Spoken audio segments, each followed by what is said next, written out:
Gagawa tayo ng compilation nito. Tada! So now, dahil nahugasan na yung bottle, unti-unti na nating ilalagay yung mga nalilikom nating gatas. Ayan. Gagawa tayo ng compilation nito. Tapos pag medyo madami na, tamang-tama, babalik kami ng hospital kasi hindi natapos yung pag-check ng ears ni Macy sa kabila sa right side. Ay, ni Macy, ni Jem, sorry. Ni Jemica. Ita-transfer na natin siya sa ziplock na pouch with details. Name and date. Ang laking tulong nito.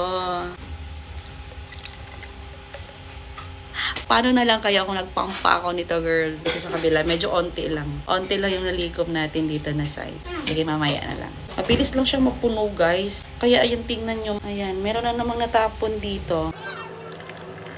Ito na yung nalikom natin. At meron na naman tayong bagong ilalagay. Tada!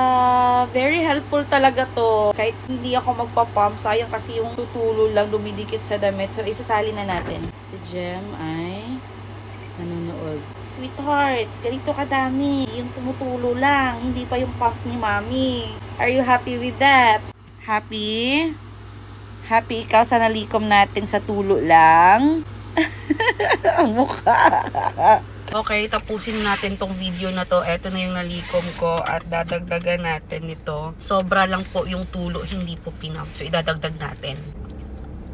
Tada! So, this is very convenient talaga for me. I don't need to use pads na nagamit ko lang yung pads, parang ginawa kong napkin at saka yung sa wet po ko nung nagka-boil ako. But dito, hindi na. Kasi kahit ito na overnight ko, very useful talaga siya para sa akin. If I were you, i-get niya to sa yellow basket, lalong-lalo na sa mga abundant din ng milk dyan.